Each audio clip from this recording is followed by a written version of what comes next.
joy in life had led me to the grave. I had no hope that you would own a rebel to your will. And if you had not loved me first, I would refuse you still. And hallelujah, all I have is Christ. Hallelujah, Jesus is my life.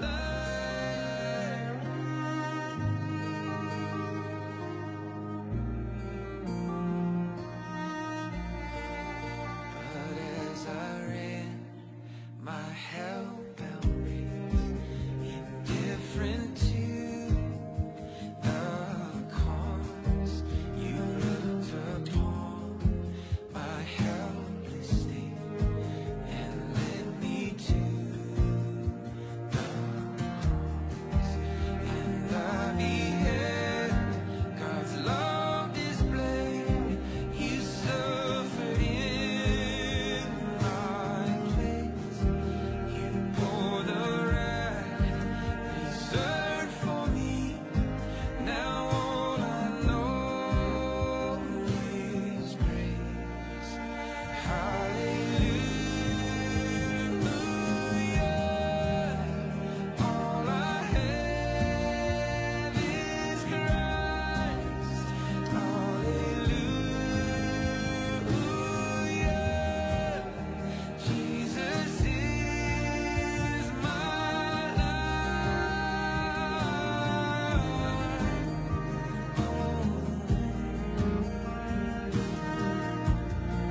He is my life. I'm not my own. I'm not my own.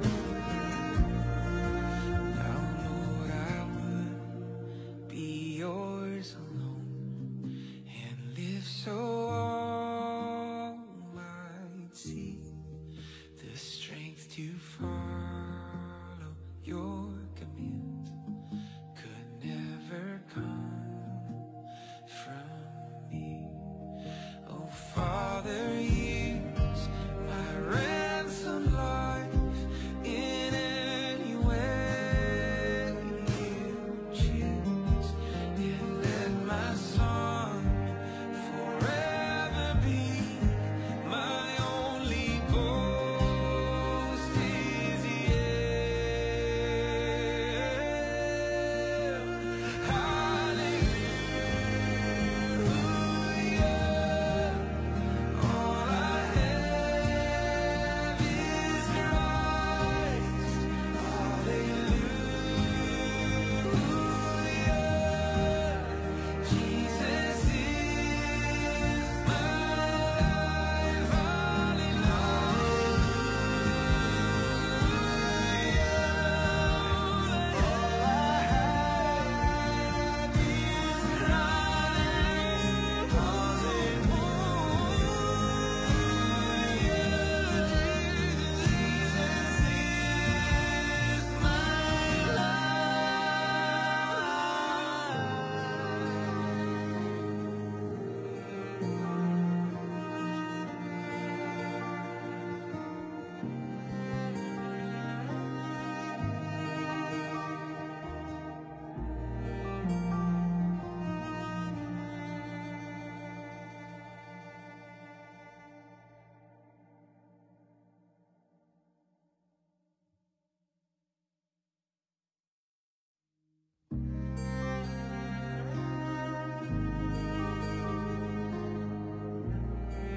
darkest night, yet thought I knew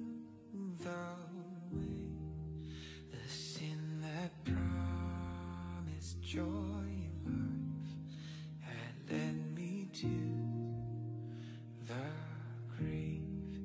I had no hope that you would own a rebel to your will.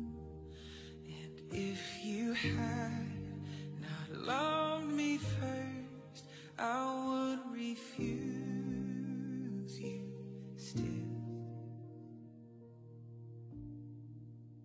And hallelujah, all I have is Christ. Hallelujah, Jesus is my life.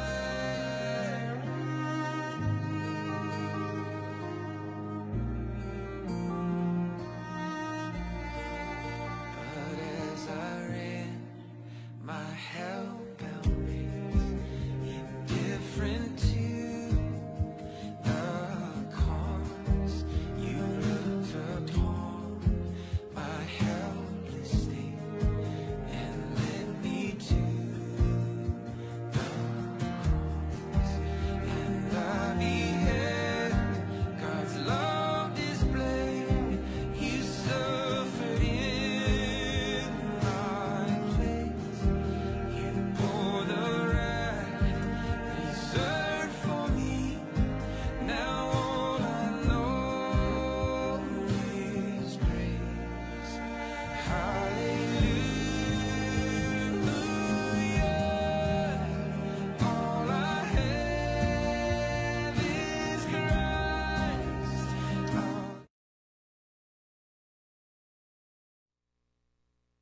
Hello. Hello. Okay. Sige po. So, once again, good afternoon.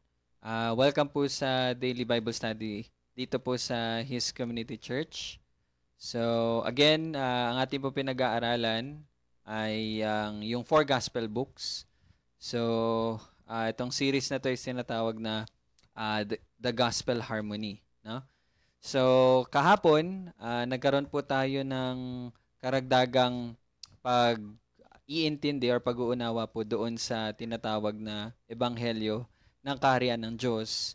So, sa madaling salita, yun po yung ongoing na fulfillment po ng pangako o yung mga propesiya na mababasa po natin sa Lumang Tipan.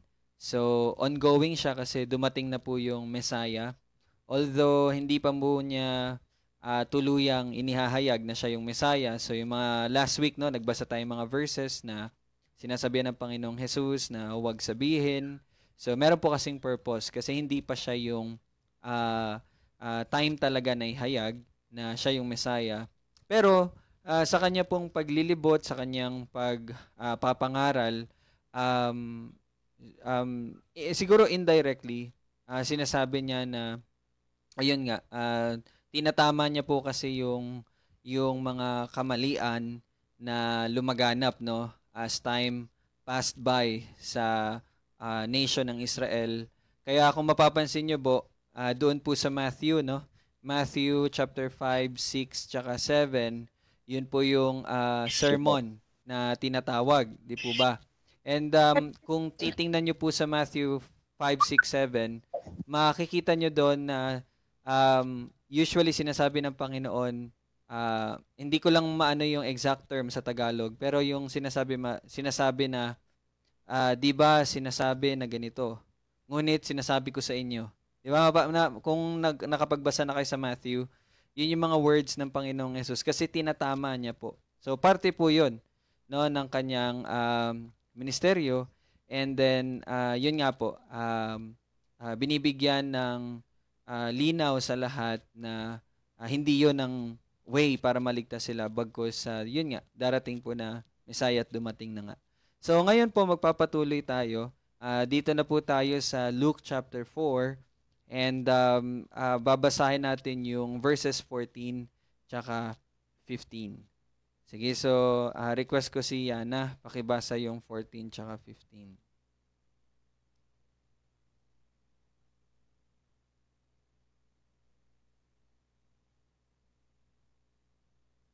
Luke 4:14 tsaka 15. Okay po. Luke 4:14-15.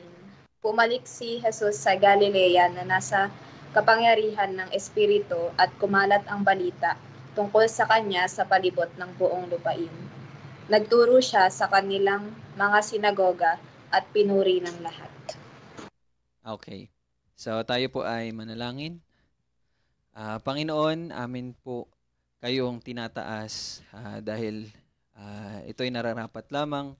Ikaw ang nasa sangkalangitan, ang lumikha ng lahat, nag-iisa at tunay na Diyos.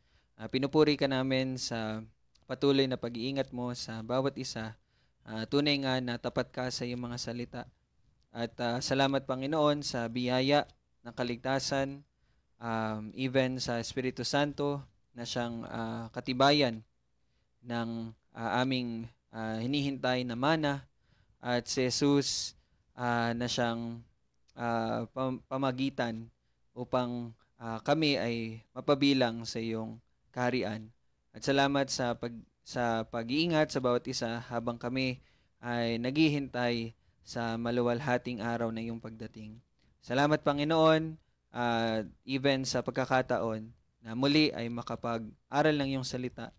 Ang banal na Espiritu ang siyang pumuspos sa bawat isa, magpaunawa nito, magpaintindi nito, at ito'y tumimo sa aming mga puso na patuloy na magtuturo sa amin, magsasanay sa amin na kami maging ganap, at lahat ng ito ay para sa kalawalhatian mo. Ito aming panalangin sa pangalan ni Jesus.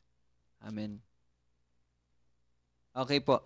So, although nag-jump po kasi tayo sa ating pag-aaral, kung babalikan lang natin sandali, isasali lang natin itong verse 13, okay, ng Luke chapter 4.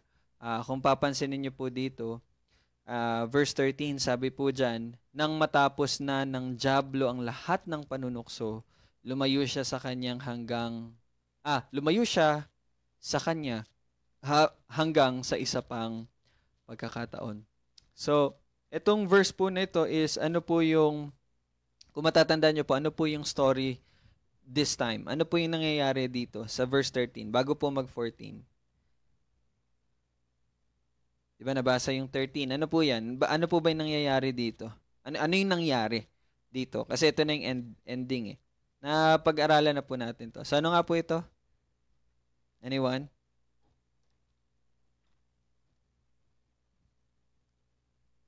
Ano po yung nangyari dyan?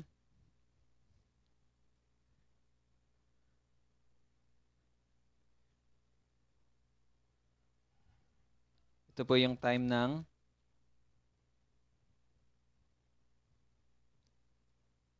temptation. Okay?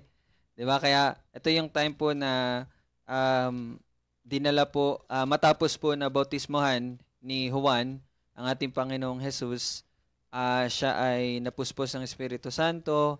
Narinig natin doon na nagsabi ang Ama na ito ang aking anak na aking kinalulugdan, sa kanya kayo makinig. So pagkatapos po nun, kung matatandaan nyo, sa pagkakalathala, sabi po doon siya'y dinala ng Espiritu Santo sa ilang. So doon na po nangyari yung temptations. And then ito po yung sa pagkakasulat ni Luke, ito po yung katapusan. Nang matapos na ng dyablo ang lahat ng panunukso, lumayo siya sa kanya hanggang sa isa pang pagkakataon. So the reason why binalikan ko po itong verse 13 is para maging malinaw sa atin yung mga nangyari. Okay, ulitin ko po, katatapos lang po ng temptation. Okay? Katatapos ng temptation. Now, kung magpapatuloy tayo na magbasa in verse 14, sabi dyan, bumalik si Jesus sa Galilea na nasa kapangyarihan ng Espiritu at kumalat ang balita tungkol sa kanya sa palibot ng buong lupain. Okay? And in verse 15, nagturo siya sa kanilang mga sinagoga at pinuri ng lahat. Okay. Now, siguro kapag nagbabasa po kayo nito, edi binasa nyo yung 13, natapos na yung temptation, and then 14, bumalik si ang Panginoong Jesus sa Galilea. 'Di ba? And then doon na po siya kumalat. Now, hindi po ba kayo nahihiwagahan o nahihiwagaan? Bakit pagkatapos ng temptation, pagbalik ng Panginoon sa Galilea, kumalat yung balita sa kanya? Anong balita ang kumalat dito? 'Di ba kung babasahin niyo po? 'Di ba? Ano yung balitang kumalat dito? Okay? So, alright. Balikan natin. Punta tayo kay Matthew para makita niyo po. Punta tayo kay Matthew chapter 4 pa rin, I think. And verse 12. Verse 11. Punta kayo na Matthew 4:11. Okay? Matthew 4:11. Sige, yung mauna pong makakita, siya po yung magbabasa. On nyo na lang po yung mic ninyo. Matthew 4:11. Matthew 4:11. Pagkatapos nito ay iniwan siya ng dyablo at dumating ang mga anghel at pinaglingkuran siya. Okay. Teka lang, Jamie, dyan ka lang. So, Matthew 4:11 is pareho po sa Luke 4:13. Tama? Same scenario, temptation. Tama? Okay. Jamie, pakibasa yung 12. Nang mabalitaan ni Jesus na dinakip si Juan, pumunta siya sa Galilea. Okay. Pumunta siya sa Galilea. Actually, merong sinabi pa si Matthew dito patungkol dyan, pero hindi muna natin yan babasahin. Pero, jump tayo sa verse 17. Okay? ng Matthew 4. Sige, pakibasa Jamie yung 17. Verse 17. Mula noon, si Jesus ay nagpasimulang mangaral na nagsasabi, magsisi kayo sapagkat malapit na ang kaharian ng langit. Okay. So, ito na-discuss na natin to, no? Yung magsisi, kaharian ng langit. So, kung mapapansin niyo po kay Matthew, yung pagkasulat niya, temptation, and then bumalik sa Galilea, and then nangaral. So, may kita niyo kay Matthew tsaka kay Luke, pareho yung pagkakalathala nila. Okay? Ngayon, punta tayo kay Mark. Okay? Mark chapter 1. Anong verse yun? Tingnan ko po muna. Okay. Mark chapter 1.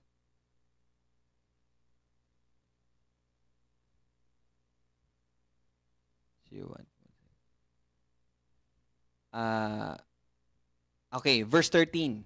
Mark 1:13. Yung una pong makakita, basahin nyo na lang po. Mark 1:13. Mark 1:13. Siya ay nasa ilang ng 40 araw at tinukso siya ni Satanas. Kasama siya ng mababangis na hayop at pinaglingkuran siya ng mga anghel. Okay. So, teka lang po ma'am. Mark 1:13, the same with Luke 4:13 and Matthew 4:12, if I remember it correctly. So, same. Temptation. Sige ma'am, pakibasa po yung 14.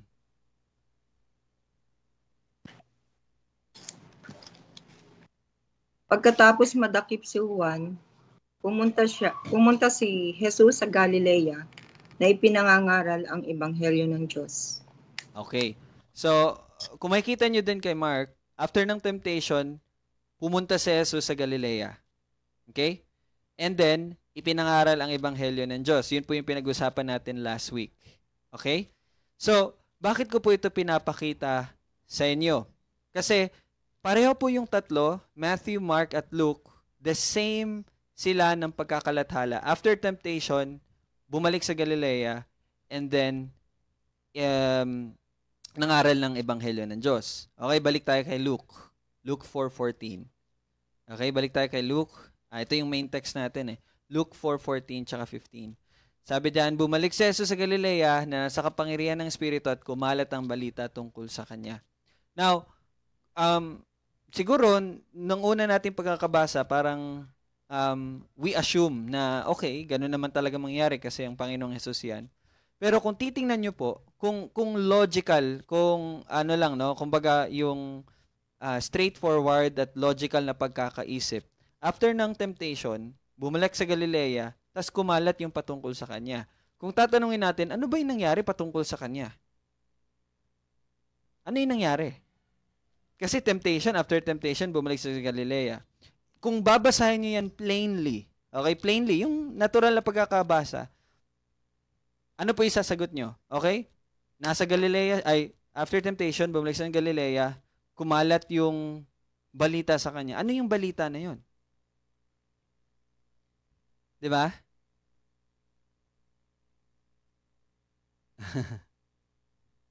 So siguro, mag-a-assume tayo na actually, mahirap mag-assume, no? Mahirap sagutin siya kung babasahin natin siya ng the way po ng pagkakasulat ni Matthew, Mark, Luke. Okay? Kasi ganito po yun. Ito po yung dahilan bakit ko siya ina-highlight. Kasi alam niyo po ba, from the temptation, yung pagkakatapos ng temptation, at yung pagkakasabi ni Matthew, Mark, Luke na bumalik ang Panginoong Hesus sa Galilea, ang span of time, okay, yung agwat po ng oras na nangyari tong dalawa is actually almost 1 year. Okay? Almost 1 year. Kaya nga, sinasabi ko sa inyo, kung babasahin nyo siya plainly, may isip nyo, okay, after ng temptation, mga ilang araw, bumalik na siya sa Galilea, kumalat yung patungkol sa kanya, nangaral siya ng Ebanghelyo, but actually, mali po yun. Okay? Ang agwat po ng oras from the temptation of Jesus Christ at ng pagbalik niya sa Galilea at nangaral siya ng Ebanghelyo, almost 1 year. Yung agwat. Okay? Almost 1 year. Alright? So, ngayon, ang tanong, ano yung nangyari sa kanya between those 1 year? Ano nangyari sa kanya doon sa isang taon na yon? After ng temptation, anong nangyari sa kanya? Naintindihan niyo po? Ano nangyari sa kanya after ng temptation? Kasi nga, yung sinabi ni Matthew, Mark, Luke na bumalik sa Jesus sa Galilea, 1 year na yun eh. After 1 year na yun eh. So, ano nangyari sa kanya? At actually, yung nangyari na yun sa kanya, yun po yung sinasabi dito ni Lucas na kumalat ang balita tungkol sa kanya. Yun po yun. Okay? Kaya nasabi ni Luke na kumalat ang balita tungkol sa kanya. Sorry? Sige po. Sino po magsasalita? Di ba simula na, yun yung pasimula ng ministeryo niya? Yung ano po? Di ba nag-umpisa na yung ministeryo niya? Yes po. Oh. Teka, ano pong tinutukoy mo, Dad, na nagsimula? Yun nga, sabi mo dito, after temptation, di ba? Yes po. Para tuloy, ang nag-umpisa na yung ministeryo. Mm-hmm. Di ba? Siguro, yung mga nangyari na yun, ayun, nangaral siya. Kaya nung pagbalik niya sa Galilea, kumalat na yun, ang balita na kumalat. Okay. Yung pangangaral niya, yung mga milagro niya, di ba? Yun siguro. Siguro lang. Diba, si Tito Bong, para may sasabihin si Tito Bong. Tama yun. Yun yung isa ng ministeryo niya, nagpagaling. Naghimala. Ayan. Yung pagkayari ng temptation na yun. Gumawa ng mga himala. Mm-hmm. Tama yung sinabi ni Brother Jess. Okay. So, actually, kung isipin natin, wala namang ibang kumalat patungkol sa kanya. Yun po, tama po yun. Mga pagpapagaling, mga himala. Okay? Pero again, kung sasabihin, although tama po yun, pero kung sasabihin natin ng ganon, magiging assumption lang siya eh. Okay? Pag sinabi nating assumption, nag-a-assume lang tayo. Although naging tama yung sagot natin, pero still, the way natin siya sinagot is just an assumption. Okay? So, lagi nating tandaan bilang mga mananampalataya, lagi nating binabase lahat ng sagot natin sa salita ng Diyos. Okay?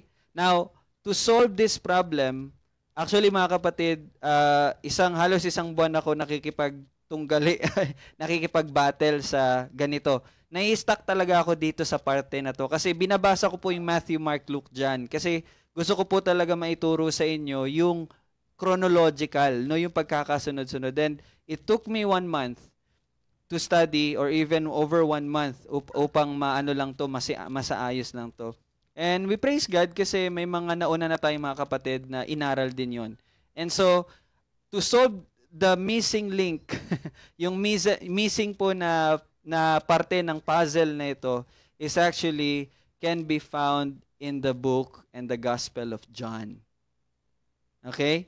Yung isang taon na hindi po sinali ni Matthew, Mark, Luke, John, sinulat po ni John. Okay? And we praise God kasi napag-aralan na natin yon. So ano po yung tinutukoy ko?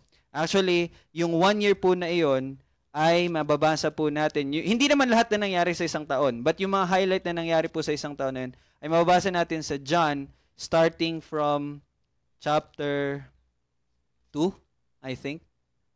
Chapter 2. Punta tayo sa John muna. Re-review natin po yung John. Okay? Para makita nyo din na ito talaga yung pagkakasunod. Hindi pala, sa John chapter 1 pa lang pala. No? Starting from John chapter 1, punta tayo sa John, verse, teka lang, hanapin ko lang yung verse po na yun. No?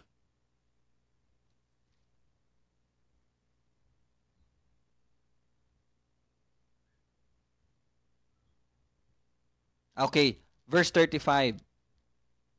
Okay, sino pong unang makakita? Pakibasa po yung 35 hanggang 38. 35 to 38. John chapter 1, 35 to 38. Ang unang mga alagad ni Jesus. Kinabukasan, muling naroon si Juan kasama ng dalawa sa kanyang mga alagad. At kanyang tiningnan si Jesus, samantalang siya'y naglalakad at sinabi, "Narito ang kordero ng Diyos." Narinig siya ng dalawang alagad na nagsalita nito, at sila'y sumunod kay Jesus. Paglingon ni Jesus at nakita silang sumusunod, ay sinabi niya sa kanila, "Ano ang inyong hinahanap?" At sinabi nila sa kanya, "Rabbi, saan ka nakatira?"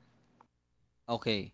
So natandaan niyo po ba itong tagpo na to? Napag-aralan na natin to, 'di ba? Okay? So ito po, nangyari po ito, 'di ba? Binautismon po ang Panginoong Hesus. Pagkatapos ng baptism, dinala ng Espiritu Santo ang Panginoon sa ilang, and then doon po nangyari yung pagtutukso ng ni Satanas. Okay? After po ng temptation, bumalik po ang Panginoong Hesus sa Jordan River kung saan po nagpatuloy nagbabautismo si Juan. So, ilang araw nga po yung temptation nangyari?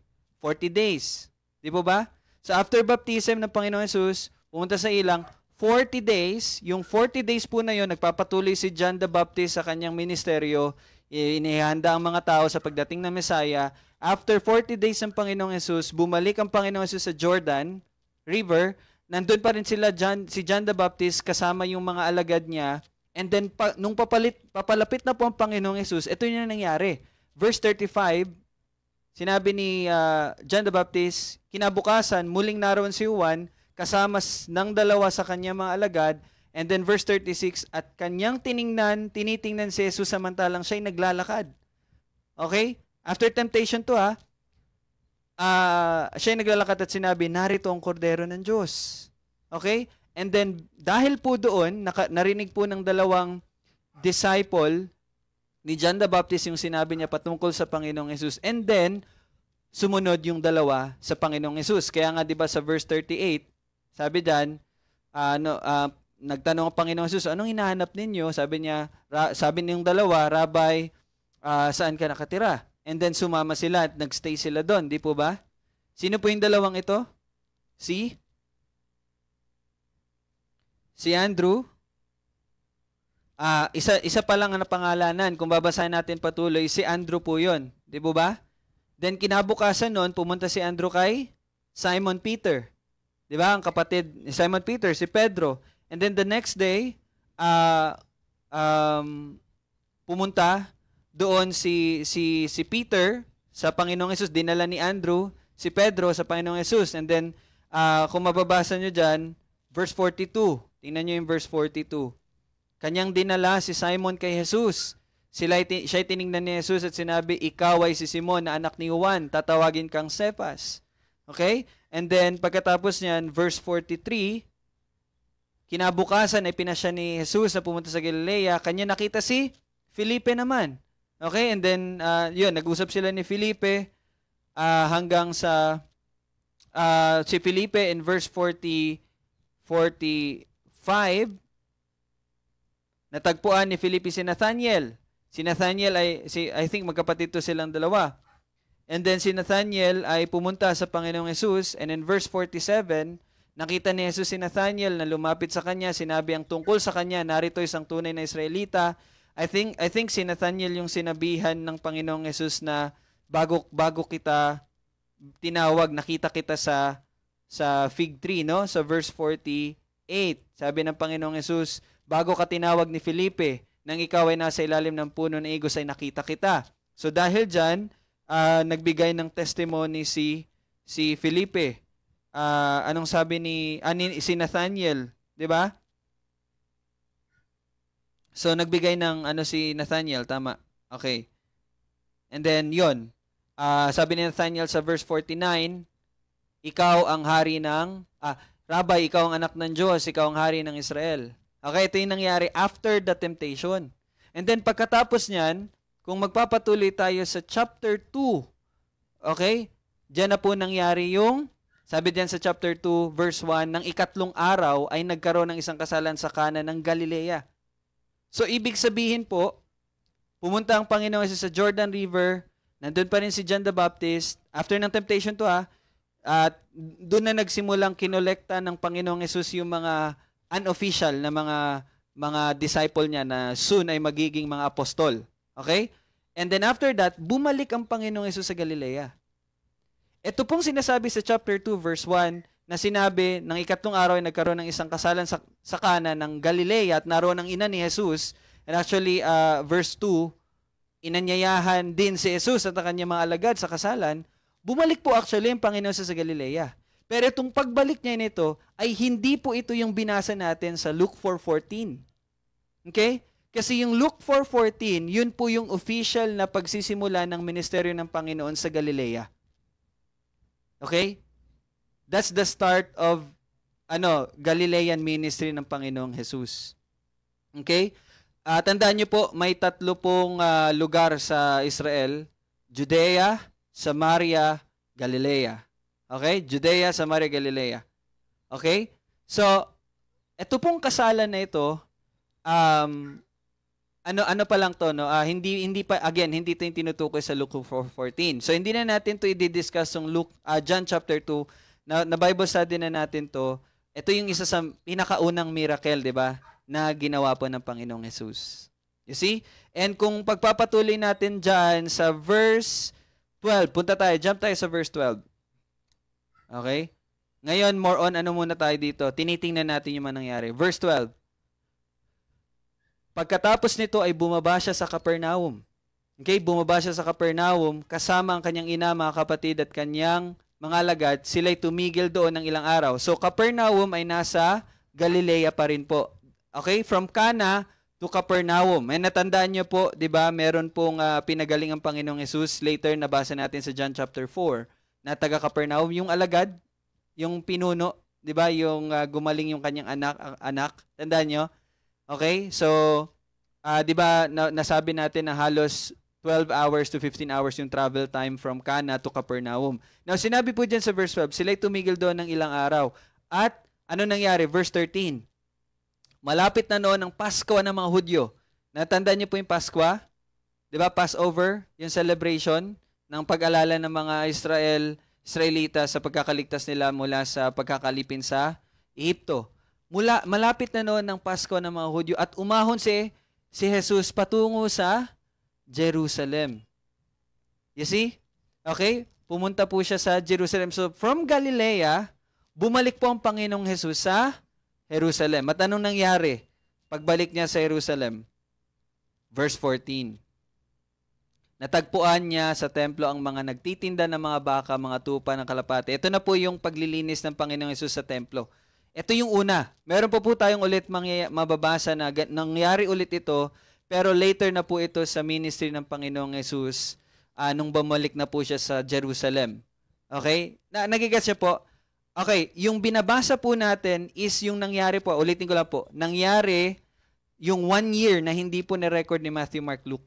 Okay? Yun po yung binabasa natin ngayon. Ito yung mga nangyari.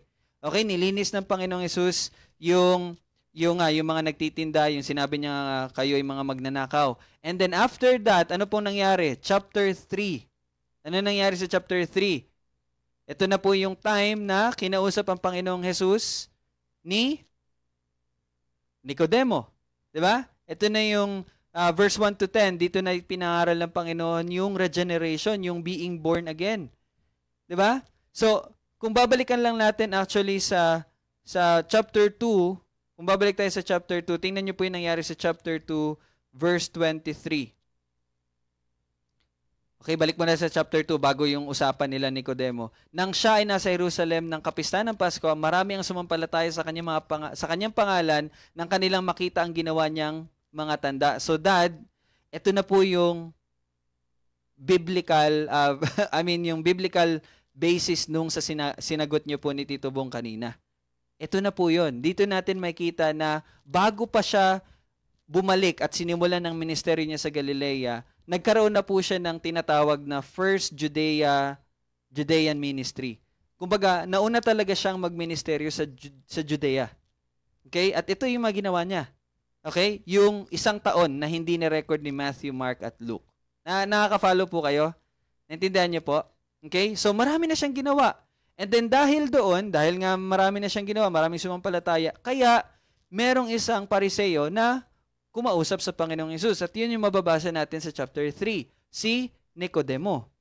Okay? Dito na napag-usapan nila yung born again. Okay. And then, doon, pagkatapos noon, mababasa natin yung pinakasikat na verse, John 3:16, no? Yung kaligtasan. Kung sino man naman ang palataya, siya'y maliligtas. Okay? And then, pagkatapos niyan, pansinin niyo po sa verse 22. Okay, verse 22. Verse 22, pagkatapos ng mga bagay na ito, si Jesus at ang kanyang mga alagad ay pumunta sa lupain ng Judea. Doon ay nanatili siyang kasama nila at nagbabautismo. Okay? So, may kita nyo na naman dito is another na tagpo na ang Panginoong Hesus ay nagkita na naman sila ni John the Baptist. Okay? Hindi pa pala dito. Hindi pa pala. Okay, pero dito mangyayari kasi sa verse 23, sabi diyan, nagbabautismo rin si Juan sa Inon na malapit sa Salim, sapagkat doon maraming tubig, ang mga tao ay pumunta roon at nababautismoan. At ano po nangyari dito? Di ba dito na nangyari yung parang merong nagsabi na yung kinumpara po ang ministeryo ni Juan at ng ministeryo ng Panginoong Hesus. Dito na po yun nangyari. Okay, natatandaan niyo po yung tagpo na yon. Okay? And then sa chapter 4, okay. Sinasurvey lang natin sa chapter 4. Kaya after nung ano na yon, pagko-compare na yon, tingnan niyo po sa chapter 4 verse 1. Nang malaman ni Jesus na nabalitaan ng mga Fariseo na siya ay gumagawa at nagbabautismo ng mas maraming alagad kaysa kay Juan. Anong nangyari diyan? Verse 2, kahit hindi nagbabautismo si Jesus kundi ang kanyang mga alagad. Verse 3, umalis siya sa Judea at muling bumalik sa Galilea. Okay, bumalik na naman ang Panginoong Hesus. At saka habang siya'y pabalik, dito na natin nakita na pag-aralan sa chapter 4, yung pagdaan ng Panginoong Hesus sa Samaria at pagliligtas niya sa babaeng Samaritana at sa mga ibang Samaritano. And then after that, pagkatapos noon, kung mababasa niyo po sa verse, okay, wait lang po Okay, 'di ba ilang araw po pinastay ang Panginoong Hesus? Dito sa 2 days. Tama po kayo. And in verse 46, tingnan niyo po yung verse 46. Ano nangyari sa verse 46? After ng 2 days, verse 46, Pagkatapos ay pumunta siyang muli sa Kana ng Galilea na do'y kanyang ginawang alak ang tubig at sa Capernaum ay naroroon ang isang pinuno ng pamahalaan ng anak ng lalaki ay may sakit. Ito na po yung ating napag-aralan. Di po ba? Natatandaan niyo po? Okay? So, actually, pagkatapos po nito, siya po'y bumalik sa Galilea. Okay? After this, there was a feast in the... Okay. Teka lang po, i-confirm ko lang.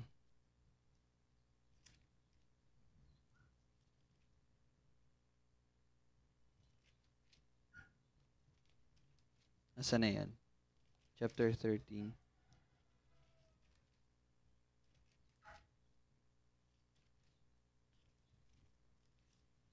Okay, i-confirm ko lang po kung hanggang sa ang chapter sa John, dito yung nangyari bago po bumalik ang Panginoong Hesus at nag-start ang Panginoong Hesus sa kanyang ministeryo sa Galilea. I-confirm ko lang po. Pero I think hindi pa ito eh.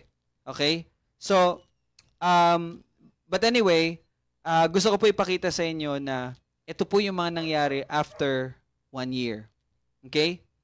And then, pagkatapos pong mabilanggo si John the Baptist, di ba?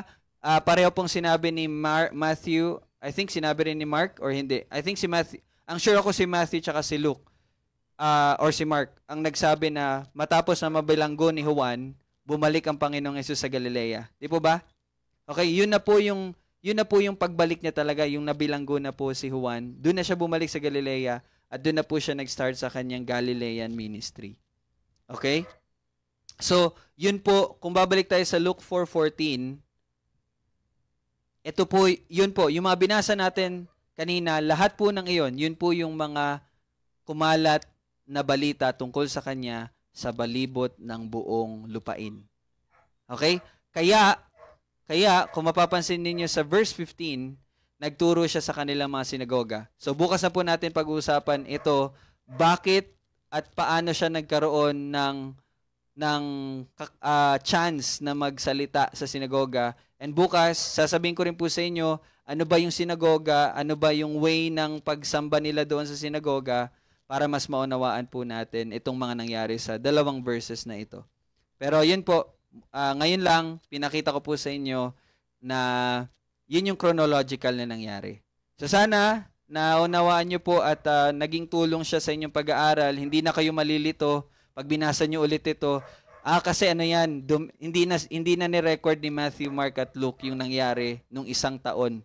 Si John ang nagsulat ng lahat ng mga nangyari nung time na yon. Okay? So, yun lang. Praise God kasi ngayon nakikita na natin talaga yung pagkakalathala in a chronological order. And it's really helpful po talaga sa pag-aaral, sa pagkilala sa Panginoong Jesus. So, yun lang po muna ang ating pag-aaralan ngayon. So, bukas, 4 p.m. po ulit tayo. So, naging 4:30 lang kasi nag-ayos po kasi ako ng room.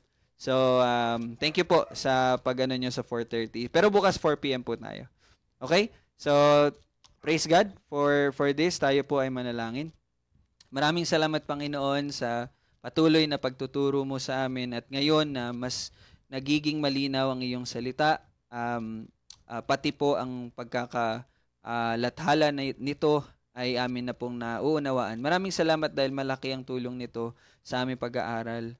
Tunay nga na inihahayag mo, Panginoon, ang katotohanan sa iyong mga anak. Purihin ka, ikaw lamang at wala nang iba. Ito aming panalangin sa pangalan ni Jesus. Amen. Okay, thank you po. God bless. See you po bukas. Bye-bye. Thank you.